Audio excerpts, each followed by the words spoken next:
The thunder of the cannons and the screeching of the tracks marked the relentless advance of the famous Panzer, the steel titans with which Nazi Germany, led by Adolf Hitler, seized Europe.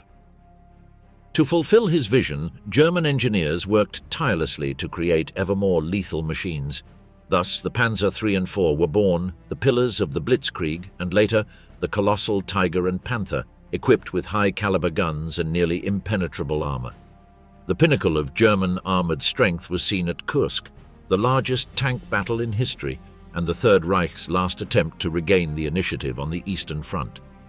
In the summer of 1943, Hitler bet everything on Operation Citadel, deploying his most advanced arsenal, thousands of Panzer IV, Tiger and Panther tanks, backed by artillery and elite divisions. It was the ultimate demonstration of his vision, an unstoppable armored force that would crush the Soviets in a lightning offensive. From trench warfare to Blitzkrieg, transformations on the battlefield. The strategy of the Wehrmacht in World War II, known as Blitzkrieg, developed to overcome the stalemates typical of the trench warfare experiences of World War I, represented a fundamental shift from traditional military tactics. It turns out that, in the Great War, the conflict on the Western Front, which stretched about 750 kilometers from the North Sea to the Swiss border, the initial plans of the parties, especially the Germans, envisioned rapid advances in movement. However, the Schlieffen Plan, which envisioned a swift victory over France through a flanking attack via Belgium, failed in the Battle of the Marne in September 1914. This defeat led to the stabilization of the front lines and the emergence of trench warfare. It was characterized by a lack of movement. The fronts barely moved, leading to a military stalemate. All this, in turn, spurred the development of new types of weaponry. Initially, the introduction of chemical weapons in 1915 brought a new dimension to the conflict. Gas combat was used as a means to destabilize enemy lines. Still, these were insufficient to solve many of the problems that the armies were experiencing. This is where Blitzkrieg comes into play. The concept was not originally invented by the National Socialists. It was developed toward the end of World War I, especially during the failed Operation Michael, also known as the Kaiserschlacht. During this offensive against British forces, it became clear that rapid and coordinated attacks against enemy lines could bring short-term success, but without sustainable logistics and support, they would not lead to the desired outcome. Therefore, the new concept was further developed in the next decade and ultimately found widespread use during World War II. The term was first used in military publications in the 1930s. This strategy, which depended on the combination of mechanized units, aviation, and coordination among the different branches of the army, materialized in the early years of the new global conflict with a series of offensives that overwhelmed enemy countries. Blitzkrieg was based on three essential principles: speed, flexibility, and the ability to isolate the enemy. By utilizing motorized forces, the Wehrmacht managed to penetrate enemy lines and rapidly mobilize in the territory. Often the objective was to break the adversary's defenses, encircle them, and destroy them through a series of movements that left little room for reaction. The commander's ability to make autonomous decisions on the ground was equally crucial, allowing for quick adjustments in the course of battles. Similarly, the German tanks, which had been evolving considerably in the 1930s, were at the heart of this strategy, offering a combination of firepower, mobility, and protection. The first major test of this strategy occurred during the attack on Poland in 1939. The use of around 2,500 to 3,000 German armored vehicles, including models such as the Panzer I, II, III, and IV, was decisive in the rapid collapse of the Polish army. With the invasion, the German troops, supported by the Luftwaffe, achieved exceptional mobility that allowed them to encircle and annihilate the Polish forces, which had only about 800 obsolete tanks. This massive use of armored vehicles combined with airstrikes allowed the German forces to quickly cross the country and capture Warsaw on September 28, 1939. The success in Poland was not isolated. In the following May, the Wehrmacht deployed Blitzkrieg again in the west in an attack known as the Invasion of France. The Wehrmacht broke through the Ardennes, an area considered impassable by the Allies, to encircle French and British forces, bypassing the strength of the Maginot Line. With over 3,000 tanks on the front, The German advance led to the fall of France in June. In the crucial Battle of Sedan, the German armoured divisions broke. The French defensive lines and the trapped Allied forces at Dunkirk were unable to organise an effective defence. Blitzkrieg, once again, demonstrated its effectiveness in isolating and overwhelming the enemy. The success of these two campaigns was largely due to the tactical revolution they represented. These vehicles became the core of the National Socialist offensives, acting as the breakthrough forces that disintegrated enemy positions. Coordination with aviation, which carried out airstrikes to destabilize defenses and supply lines, was also key. After the tanks, motorized infantry units secured the newly taken positions, preventing the armored vehicles from getting caught in prolonged combat. However, despite the initial successes, the Blitzkrieg strategy was not without limitations. During the invasion of the Soviet Union, the Wehrmacht could not replicate the rapid advances of the previous campaigns.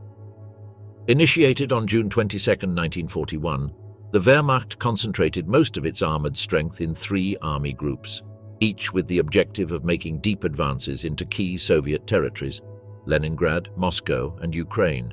In the case of the attack on Moscow, the idea was to quickly dismantle the Soviet defence by making deep attacks, using them to encircle enemy troops and block their supply lines.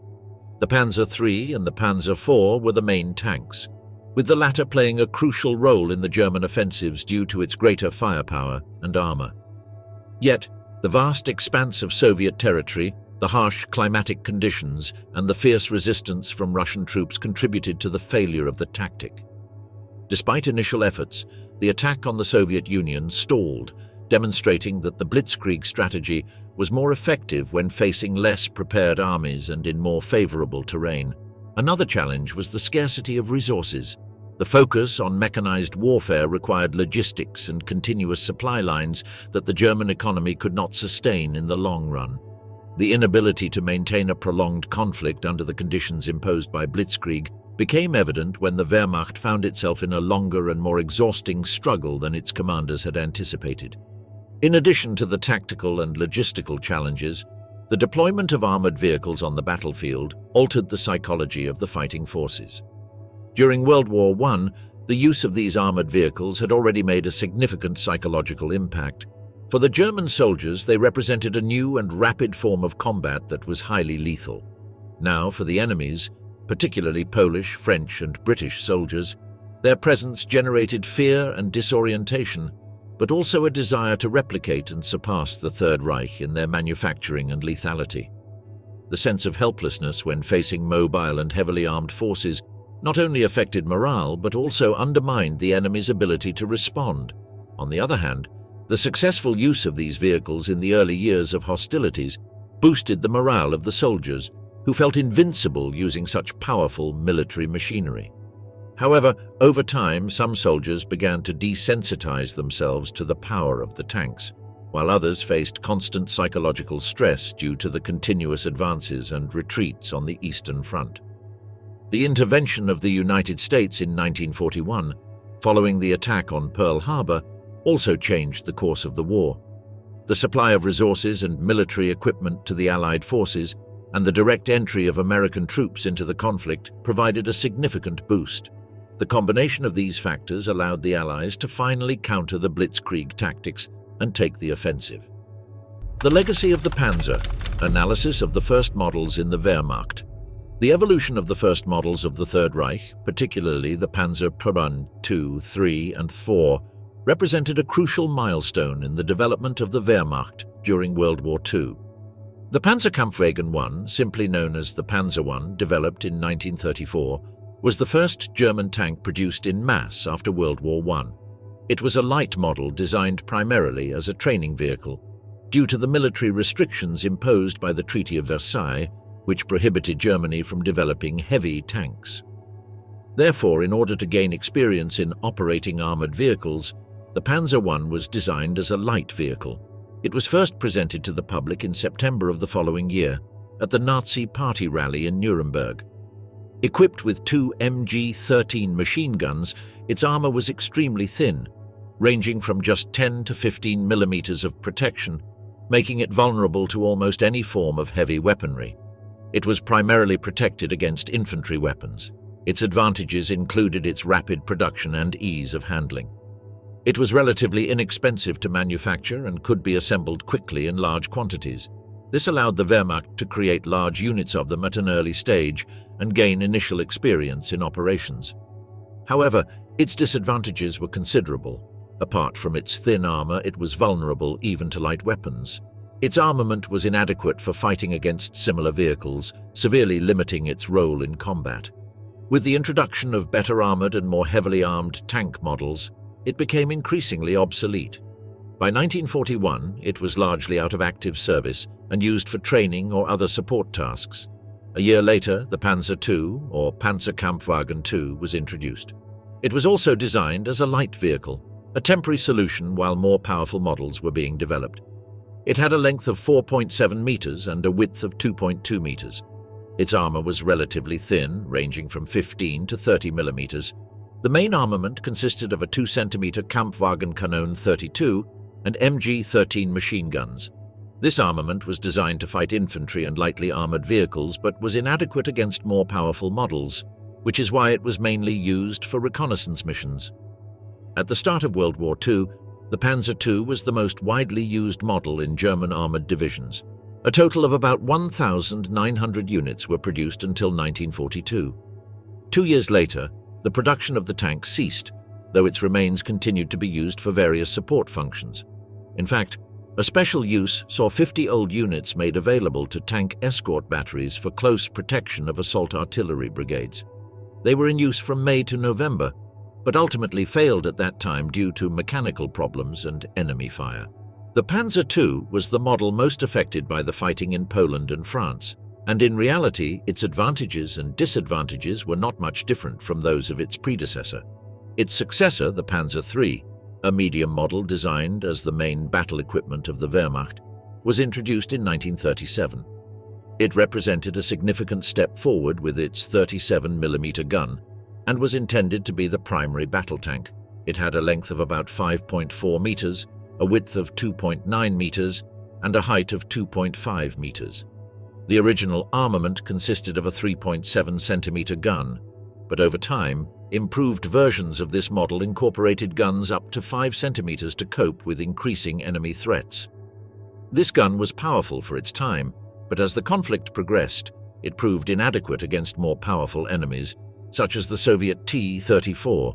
The armor ranged from 30 to 50 millimeters, providing some protection, but it was not sufficient to withstand more advanced Allied weapons. Although it did not achieve the versatility of its successor, the Panzer III was key in the early stages of hostilities, serving in various battles across Europe, such as in 1940, where it proved its worth on the French front with almost 400 units, and in North Africa. An anecdote is that Heinz Guderian envisioned 2 types of tanks, one to fight against enemy counterparts, which would be the Panzer III, and another to support the infantry, the Panzer IV. Guderian requested a powerful 5-centimeter gun for it, while the Army Weapons Office preferred the thickness that was eventually installed. At least Guderian ensured that the turret's rotating crown was large enough for the subsequent installation of a more powerful gun. In total, during the 6 years from 1937 onwards, approximately 5,700 units were manufactured in various versions. Despite this, the model that solidified itself as the main pillar of the German armored forces was the Panzer IV, even though it was intended to support the Panzer III in combat and tackle targets that were not suited for its small-caliber armor-piercing weapon. Its production began the same year as the Panzer III, under the direction of Krupp. With a length of 7 meters, a width of 3.2 meters, and a weight of around 25 tons, it was equipped with a 75mm cannon. It offered a balanced combination of firepower, protection, and mobility, making it suitable for fulfilling a variety of roles on the battlefield. Throughout the conflict, the Panzer IV underwent numerous modifications that enhanced its combat capacity, improving its armor and weaponry. By the end of the war, the tank's armor was upgraded to 80 millimeters, allowing it to effectively engage more heavily armored vehicles, such as the Soviet T-34, which had been designed with an innovative sloped armor construction. This feature significantly increased the chances of projectiles bouncing off, improving the effectiveness of the protection without the need for thicker materials. The Panzer IV played a crucial role in Blitzkrieg tactics, providing support to armored forces and covering a wide range of needs, from fighting infantry to supporting assault operations. During Operation Barbarossa in 1941, the Panzer IV was pivotal in the fighting on the Eastern Front. In its early phases, it proved to be reliable and versatile. During the Battle of Stalingrad and the Battle of Kursk, the Panzer IV demonstrated its effectiveness in fighting superior enemy forces. One of its key features was that due to the unusually deep advances of the German units, the Panzer IV often had to take on the role of the main battle tank, for which it was not initially designed. In total, over 8,500 Panzer IV units were produced before its manufacture ceased in 1945. A notable detail is that the development of all four tanks was deeply influenced by the lessons learned during the Spanish Civil War, where the Wehrmacht tested new tactics and vehicles in real combat situations through a continuous process of trial and error. The conflict began with a coup by conservative military leaders, led by General Francisco Franco, against the democratically elected government of the Spanish Popular Front. Hitler saw this as an opportunity to strengthen fascism in Europe and simultaneously test the military capabilities of the Wehrmacht. The German support consisted of deploying 180 units of the tanks developed so far. Hermann Göring was a central figure in the German intervention. As the Minister of Aviation for the Reich, he organized the airlift that transported troops and material to Spain. Furthermore, Helmut Wilberg and Erhard Milch were key commanders in the Legion Condor. Their roles included planning and leading air operations, as well as supporting the rebels with military equipment. A striking event was the Battle of Guadalajara, where Republican forces, although outnumbered, managed to inflict significant losses on the François tanks, serving as an example for the Germans in adapting to different terrain conditions. This led to modifications in their weaponry and armor. Panther, Tiger I, and Königstiger, the evolution of armored warfare in Germany, but they were the first four. Then came the Panther, Tiger I, and Königstiger, as emblematic as their predecessors but superior in almost all technical details. The Panzerkampfwagen 5 Panther was developed in the late 1930s in response to the lessons learned on the Eastern Front, becoming one of the most important medium tank designs of the Wehrmacht. With a weight of around 45 tons, the length of the vehicle was 8.80 meters, the width was 3.27 meters, and the height was nearly 3 meters. The Panther was powered by a Maybach HL 230P30 engine, allowing it a maximum speed of up to 55 kilometers per hour on the road and about 24 off-road. The Panther's armor was an innovative feature. The frontal armor was up to 100 millimeters thick and sloped, which increased its effectiveness against enemy projectiles. The side and rear armor were the same at 40 millimeters, and its gun was a 7.5 centimeter caliber, capable of carrying up to 79 rounds of ammunition. It was more precise and powerful than most enemy guns. Another notable feature was that it used a box-type suspension with 8 rollers on each side, providing good off-road mobility. Despite its many strengths, its development took place under considerable time pressure, resulting in technical deficiencies and design weaknesses that could not be fully addressed. This made the Panther require relatively high maintenance and prone to technical problems. On the other hand, during the Battle of the Kursk salient, which began on July 5, 1943, the Panther played a crucial role.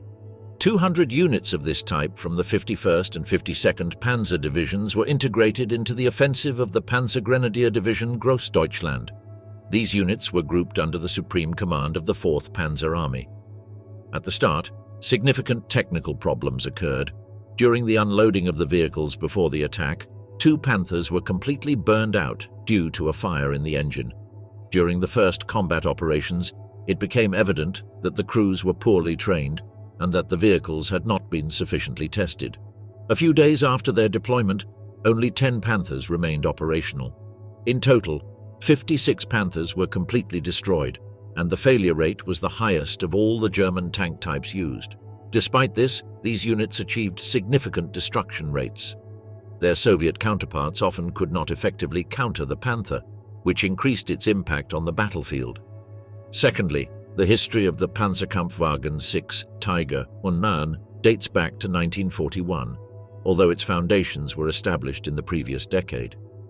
It was designed as a heavy combat vehicle, weighing nearly 57 tons, to meet the Wehrmacht's demands for firepower and armor, with its 8.8-centimeter gun known for its high penetration capability. The rate of fire was up to 10 per minute, making it a dangerous opponent in direct combat. The combination of effective armor, up to 100 millimeters on the front, 80 on the sides, and 40 on the rear, along with precise optics, made it one of the most feared of its time. With a length of 8.45 meters and a width of 3.72 meters, it was also one of the largest tanks. However, it suffered from a limited range and technical complexity that often resulted in financial problems for its manufacturers and maintenance. The Tiger I was first used on August 29, 1942, in the sector of the North Army Group near MGA, not far from Leningrad. In this operation, 4 of these units participated, accompanied by technicians from the manufacturer Henschel. The operation was premature, leading to a German failure. 3 of the 4 vehicles broke down due to technical defects and had to be rescued by heavy tractors. On January 20, 1943, a Tiger was hit by a British 6-pounder anti-tank gun near Robar, marking the first documented loss of one of these tanks to the Allies. Despite the initial technical issues and premature deployment, it soon demonstrated its superiority during the Second Battle of Ladoga in early 1943 against Soviet armored vehicles, as it managed to destroy 160 enemy tanks by March, while only losing a few of its own vehicles. Its presence on the battlefield had a considerable psychological impact, causing panic among Soviet troops and resulting in tactical errors. In contrast, the total number of units deployed was relatively low, limiting its influence on the overall development of the battles. Finally, the Panzerkampfwagen 6 Tiger II, known as the Königstiger, marked the pinnacle of German tank development with its creation in 1942, as it combined its strengths with new technical solutions.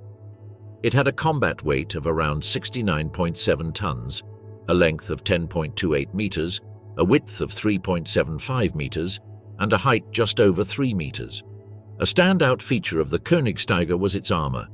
The frontal armor was up to 185 millimeters thick and sloped, which increased its effectiveness against enemy projectiles. The side and rear armor, on the other hand, was up to 80 millimeters thick. The gun was an 8.8-centimeter cannon, capable of engaging enemy tanks at long distances with high penetration power. It could carry up to 78 rounds of ammunition as its main armament, typically a mix of tank shells and high-explosive shells. Among its issues was its heavy weight, which caused high fuel consumption and limited range. Additionally, due to its complexity, the vehicle required frequent maintenance and was prone to technical problems. These factors limited its operational capacity. The evolution of each of these tanks shows a trend toward heavier vehicles with enhanced armor and firepower. However, the combination of technical innovation and poor strategic planning meant that, despite their superior characteristics, the actual effectiveness of all these tanks in the context of the war was limited. The Königstiger, the heaviest tank in Germany, began to be used only a year before the war ended on several fronts, specifically in March during Operation Margaret, the occupation of Hungary. The Panzer Lehr division, equipped with the first delivered Königstigers, encountered no resistance. Its technical superiority allowed it to eliminate enemies at long range and without major difficulties. However, on July 11th, on the Western Front near the village of Colombelles during the Normandy offensive, 12 units destroyed 12 Sherman tanks, along with several American anti-tank guns and half-tracks in a short amount of time, without suffering any losses. This success forced American troops to request air support and heavy naval artillery fire, which forced the German vehicles to retreat. Although the Allies could not directly defeat it, their numerical superiority and the ability for quick repairs gave them a strategic advantage. The German armored industry, evolution and obstacles in World War II. The production of tanks was a crucial process for the Third Reich's war effort, marked by complex dynamics of innovation, adaptability, and resource scarcity. This was not a static process, but one that evolved significantly. In fact, historically, Germany joined the use of armored vehicles late, manufacturing the A7F in 1917, a model based on a design by engineer Joseph Vollmer. It weighed around 32 tons, had a length of 7.34 meters, a width of 3.14 meters, and a height of 3.1 meters. The armor varied between 15 and 30 millimeters, with the thickest being at the front, and it could accommodate up to 20 crew members, including soldiers, machine gunners, and an officer. Its main armament consisted of a 5.7 centimeter Maxim Nordenfeldt cannon and several MG-08 machine guns. Its mobility was guaranteed by a chassis with tracks that allowed it to move over difficult terrain. With the end of World War I in 1918, the Treaty of Versailles was signed, imposing harsh military and territorial restrictions on Germany. The limitation of the national armed forces to 100,000 men, the prohibition of military aviation, and the ban on the production of newly discovered armored vehicles and heavy weapons greatly hindered the development of new military technologies. However, Germany carried out secret military technology developments in the 1920s. Specifically, advances in the manufacturing of armored vehicles and the training of troops were conducted through covert programs, such as collaboration with the Soviet Union. In the young communist power, near Kazan, secret training camps were established where German officers were instructed in the use of tanks and other military tactics, laying the groundwork for the later development of Blitzkrieg. The violation of these restrictions became a central theme in the rearmament policy of Nazi Germany under Adolf Hitler, who used the discontent generated to foster a climate of revanche and militarization, turning the country back into one of the major military powers in Europe. As the decade progressed, advances in tank technology and military doctrine led to the creation of highly trained armored units, which would play a key role in the early victories of the upcoming Second World War. And this is where the Panzer tanks come into play. At the start of this global event, Germany's armored industry was still in an early stage of development. In 1939, the Wehrmacht had around 700 tanks and self-propelled guns, including the light models Panzer I and Panzer II. The main companies involved in their design and production were companies like Maybach Motorenbau GmbH, responsible for developing the engines, and MAN, Daimler-Benz, and Henschel. As events progressed, the need to improve the production and quality of German models became evident. In response to this situation, in 1942, under the command of Albert Speer as Minister of Armaments and Munitions, central planning was introduced to increase the efficiency of armament manufacturing. This led to an improvement in industrial capabilities and an increase in the number of vehicles. In the first quarter of that year, total production was around 1,000 units. In the following 3 quarters, this number increased significantly. It reached its peak the next year, when Germany was able to develop a variety of tank models, including the Panzer III and Panzer IV, as well as the newly developed Panther and Tiger. The figures show that during this period, between 15,000 and 20,000 new units were assembled. Alongside these developments, on January 22, 1943, Adolf Hitler launched the tank program. The aim was to drastically increase the production of armored vehicles, doubling the monthly production from 520 to 1,400 units by the spring of the following year. To achieve this goal, all available resources, including materials and manpower, were mobilized under the direction of Albert Speer, who held the position of Minister of Armaments and Munitions. Additionally, the strategy involved reorganizing the factories and further centralizing planning. In general, the German industry was able to produce up to 40,000 tanks and self-propelled guns during the 6 years of hostilities. However, this entire cycle was not without its problems. Allied air raids severely damaged factories and further hindered production. In addition, there was a serious shortage of strategic materials such as steel, rubber, and fuel, exacerbated by blockades and Allied bombings. On a technological level, the German armored industry experienced several important advances, although the speed with which they were implemented was limited by the conditions of the war. In the early years of the conflict, gasoline engines were primarily used, but later, diesel engine options were explored to improve reliability. Contrary to what was desired, the transition to these new technologies was slow, making it difficult for German production to adapt to the demands of the battlefield. To address the growing material deficit and the pressure of the conflict, the German armaments industry implemented several creative solutions. One of the main strategies was to increase flexibility in production, which allowed for quick modifications to tank designs to better meet the needs of the front. This contrasted with the Allied strategy, which was based on standardizing models. Models such as the Panther and the Tiger were continually improved throughout the conflict. On the other hand, logistical problems continued to affect production. The shortage of resources, the continuous Allied bombings of factories, and the need to mobilize more labor under precarious conditions created an environment of constant tension. The program, coordinated by Albert Speer, although successful in numerical terms, was plagued by issues arising from the lack of essential resources and inadequate infrastructure. The allocation of a large portion of resources to the production of the Tiger reduced the ability to manufacture other models that could have been produced in greater numbers at a lower cost and more quickly. This resulted in an inefficient use of available resources, which affected not only tank production, but other essential military equipment such as aircraft and transport vehicles. At the same time, such an effort included the use of a 3-shift system in factories to maximize output. This allowed the factory's capacity to increase, but it caused wear and tear on human and material resources, contributing to long-term difficulties. As for internal logistical problems, transporting materials and finished products became a considerable challenge. Allied air raids destroyed key infrastructure and complicated the transportation of the necessary resources to maintain the pace that had been set up to that point. The shortage of fuel and the disruption of supply lines also hindered the transport of finished products to the combat zones. In this way, logistical difficulties, the scarcity of skilled labor, and issues with material quality played a crucial role in the gradual weakening of Germany's military power, which ultimately led to its collapse. Camaraderie and stress, the harsh reality of tank crews in war. The soldiers in tank crews faced a series of difficulties that were documented in memoirs and personal diaries. Life inside one of these war machines was unbearably hard due to the extreme physical and psychological conditions, as well as design flaws.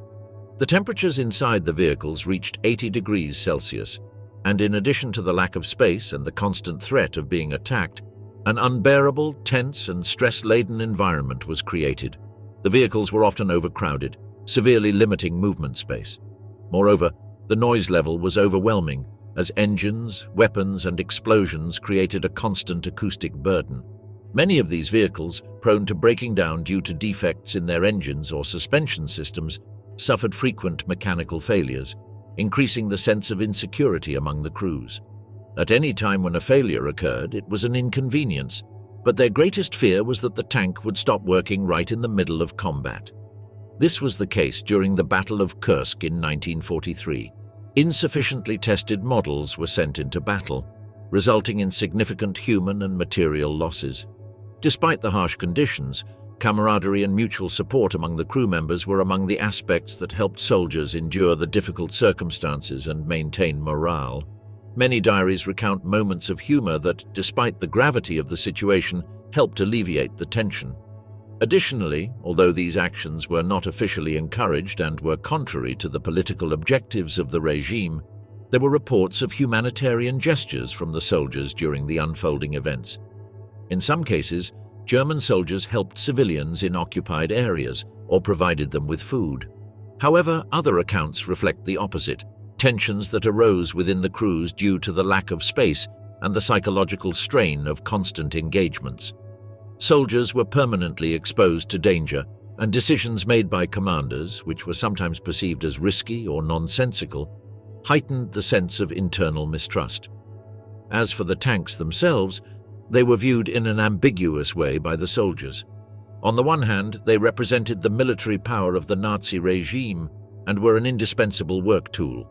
On the other, they were machines prone to failure and therefore sources of great frustration.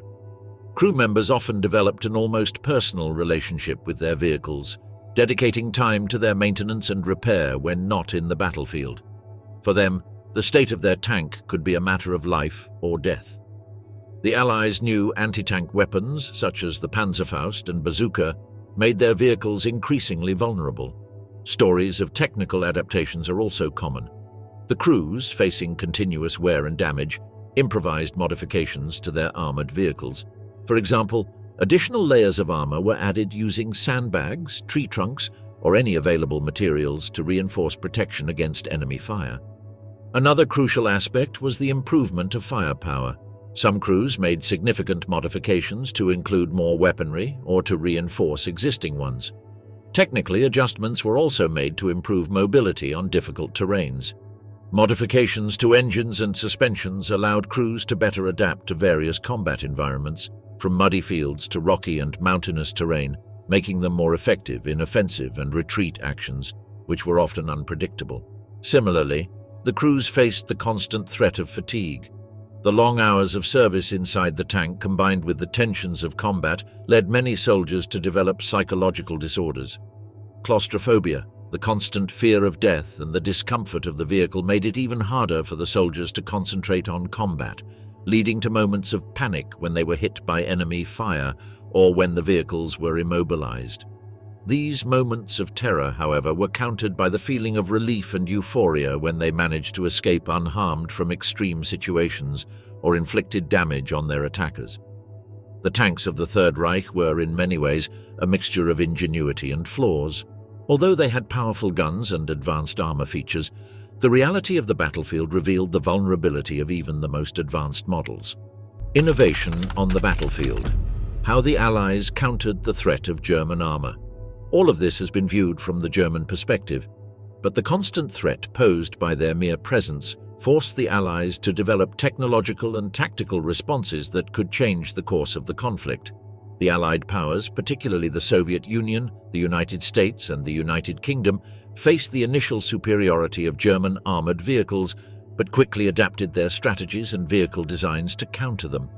The Eurasian superpower, under growing pressure from its adversaries, developed the T-34, which we have mentioned earlier, with excellent mobility, powerful armament, and innovative sloped armor, making it resistant to the German weapons of the time. Its efficient design allowed for mass production. More than 40,000 units were built before the end of hostilities. Its success led to a series of improvements, including the T-34/85 version, which incorporated an 85mm gun to counter more advanced German counterparts. Its effectiveness on the battlefield, combined with its ability to be easily repaired in adverse conditions, allowed Soviet forces to exploit their numerical and logistical superiority. On the other hand, the US M4 Sherman became the main tank for the Allied forces on the Western Front, with mass production beginning in February 1942.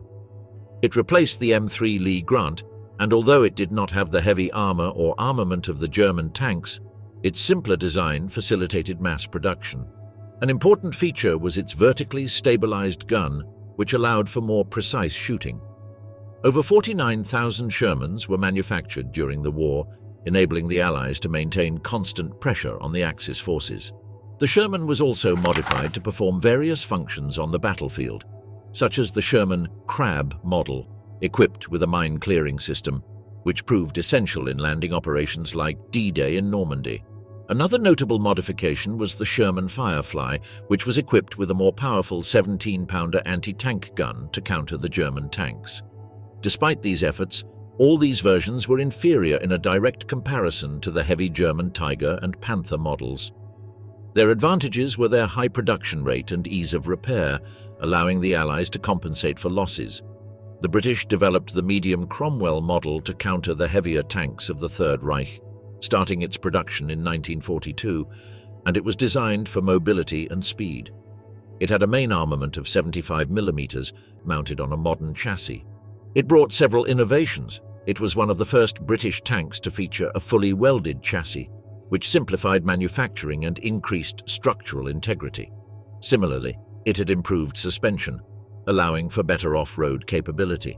It could reach speeds of up to 48 kilometers per hour, making it one of the fastest tanks of its time. The Cromwell's armor ranged from 40 to 76 millimeters, protecting it from most threats of its time, but not enough to withstand the more powerful German tanks. Regarding strategy, the Allies adopted a series of approaches to counter the German vehicle supremacy, including the enhancement of combat tactics and the development of new anti-tank weapons, such as the British PYAT projector, infantry, anti-tank, and 75mm guns mounted on the Sherman tanks. Larger calibers and specialized training, countering the enemy's armor. Larger caliber cannons and the specialized training of troops were vital in countering the threat of enemy armored vehicles. The integration of infantry and artillery with armored units was another key tactic, allowing the Allies to carry out combined operations effectively. On the other hand, air superiority became a strategic priority. Airstrikes on German positions, including tanks and their supply lines, were essential in weakening the Third Reich's response capacity. Aerial superiority, especially from 1943 onwards, allowed the Allies to reduce the effectiveness of German armored formations, which were constantly threatened from the sky. In addition to advances in ground mobilization and tactics, the Allies adopted innovative technologies and strategies to improve logistics and cooperation among the various nations involved. International cooperation was a decisive factor in the Allies' success. At key meetings, such as those in Tehran in 1943 and Yalta 2 years later, Allied leaders discussed strategies and plans to coordinate their military efforts and post-war policies, including the division of Germany. One of the most significant achievements of this cooperation was the Lend-Lease system, through which the United States provided essential military material to the Soviet Union and the United Kingdom. This aid ensured a constant flow of supplies, including tanks, aircraft, and ammunition, which significantly enhanced the Allies' combat capabilities. A notable example of military cooperation was the invasion of Normandy. British, American, and Canadian forces launched a joint attack on the French coast, culminating in the dismantling of the German defenses on the Western Front. This operation relied on the perfect synchronization between infantry, artillery, tanks, and aviation. Furthermore, lessons learned from battles such as those in France and the Battle of Kursk, history's largest armored confrontation, led the Allies to perfect their combined warfare techniques, optimizing the interaction between various military unit types. The continuous development of new technologies and tactics by the Allies forced German engineers to adjust their own designs. The competition between Allied and German models, such as the T-34 versus the Panther and the Sherman versus the Tiger, spurred a constant evolution in the design of armored vehicles. Despite the advanced engineering of the Third Reich, it faced difficulties in mass-producing its most powerful weapons, reducing its capacity to maintain superiority on the battlefield. Demolition and legacy: the evolution of German tanks after the conflict. In the final stages of the conflict, Hitler's forces tried to halt the advance of the Allies on multiple fronts. Despite the technical superiority of the 4,800 German tanks still active by this time, their numbers were insufficient to counter the 14,000 of the Red Army, not to mention the Western Allies' armored units. On December 16, 1944, during the Battle of the Bulge, Germany made a last-ditch attempt to change the course of events on the Western Front. The operation, aimed at encircling Allied forces and splitting their supply lines, failed due to a lack of resources, Allied air superiority, and the limited availability of armored vehicles. In the last months of the war, the German industry made a desperate attempt to maintain tank production, but the results were limited. Factories still operating were under constant Allied airstrikes, and labor conditions worsened due to shortages of workers, defective parts, poor quality replacements, and a lack of fuel. One of the last significant uses of German tanks in combat occurred between April 21st and 26th, 1945, during the Battle of Bautzen. This was made possible by a gap between Polish infantry units and the 1st Panzer Corps advancing toward Dresden. This gap allowed German forces to move troops into the Bautzen region. The 20th Panzer Division began its advance toward Bautzen, while the 17th Infantry Division advanced toward Niesky and Weissenberg, leading to the rescue of German troops surrounded and the stabilization of the German front line. Although this was a limited success, it demonstrated that German tanks were still capable of holding their own, at least for a time, against the Allied forces under extremely difficult conditions. By this point, the quality of the tanks varied depending on the model. Some, like the Panther, were considered among the best of their time due to their mobility, allowing them to effectively engage the enemy. The Tiger II, on the other hand, could destroy even the strongest enemy tanks, but its heavy weight limited its maneuverability, making it vulnerable to air attacks and mechanical issues. However, the mass production strategy adopted by the Nazis in the early years of the war proved ineffective by the end of the conflict. The flexibility in manufacturing, which had allowed quick modifications to models, resulted in inconsistent production, leaving the German forces without a cohesive fleet that could face their adversaries on equal terms.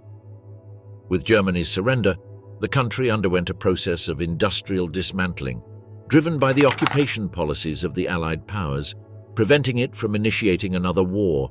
The Allied powers carried out systematic dismantling, allowing each occupier to extract industrial goods only from their own zone.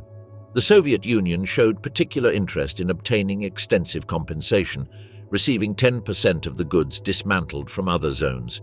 In contrast, the United States and Great Britain advocated for the consolidation of the German economy, aiming to establish a stable base for post-war reconstruction. Nazi Germany developed several tank projects that were never mass-produced. These included the Panzer II, the Panzerkampfwagen 8 Maus, and various other projects considered part of a comprehensive military research and development initiative.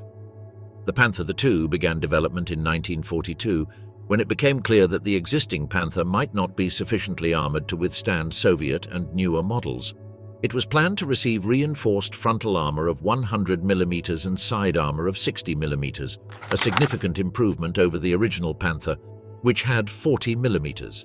However, its development was halted in May or June of the following year, possibly due to a concentration on other military projects or difficulties in implementing such new developments during wartime conditions. The Panzerkampfwagen 8 Maus was an extremely heavy design developed by Porsche with the goal of being superior to all opponents. It was to be equipped with a massive main armament, a nearly 13-centimeter cannon, along with a 7.5-centimeter additional cannon for lighter targets. Its maximum armor thickness was up to 220 millimeters, which would have made it nearly invulnerable. Despite these impressive specifications, by late 1944, only 2 prototypes were completed. Production was hindered by bombings of key factories, and the project had to be stopped. In addition to these projects, there were many other German tank development works during World War II, including attempts to improve existing models like the Tiger or experiments with new propulsion technologies, such as air-cooled diesel engines for the Panther. Another project was the P-Mil Ratte and the P-Mil 500 Monster, both of which were enormous in weight and size. However, these were just paper drafts, with no practical implementation options under the conditions they were experiencing. The following year, the Allied Control Council proposed an industrial plan aimed at reducing Germany's industry to pre-1932 levels, which meant dismantling around 1,800 factories. The implementation of these plans varied significantly. In the Soviet occupation zone, approximately 3,500 companies were dismantled over 6 years, representing about 30% of the industrial capacity of 1944. This dismantling created severe economic difficulties in Germany, provoking public dissatisfaction as the population opposed the forced demolitions, many of which were carried out under military protection. From 1947, with the start of reconstruction in the western zones, these measures gradually began to decrease. The 1949 Petersburg Agreement established that the total number of dismantled factories would be set at 680. In any case, the repercussions of the dismantling of German military technology had significant effects on the country's armaments industry and military capacity in the following decades. The evolution of tanks during the Third Reich, in particular, had a notable impact on military strategies and technologies post-war, especially in the United States and the Soviet Union. Innovations in their technological and offensive aspects, such as the use of more robust armor and advanced armament systems, were subjects of study and analysis by the Allies. The US defense industry benefited from the experience of engineers and scientists who had collaborated with National Socialism and were brought to the United States through programs like Operation Paperclip. These experts contributed to the development of new tanks, such as the M48 Patton, heavily influenced by the experiences of World War II against the Axis powers and the Korean War. The US Army was seeking a successor to the M47 pattern, which had been conceived as a temporary solution and was based on the T-26E3 Pershing, developed during World War II. The Soviet Union, for its part, showed particular interest in German tanks such as the Tiger and Panther, which from their debut served as references for Soviet designs. Soviet engineers analyzed the strengths and weaknesses of these vehicles, leading to the creation of the T-54, one of the most successful medium tank designs of the Cold War. This model combined mobility, firepower with its 100mm gun, and robust armor, homogeneous rolled steel for the hull and cast steel for the turret, partly based on lessons learned from German vehicle technology. All these developments led to a race for technological superiority during the Cold War, in which many of the original ideas from the Third Reich era played an important role. The remains of German tanks, including experimental models, faced various fates. These vehicles were considered not only as war trophies, but also as objects for technical analysis and reuse.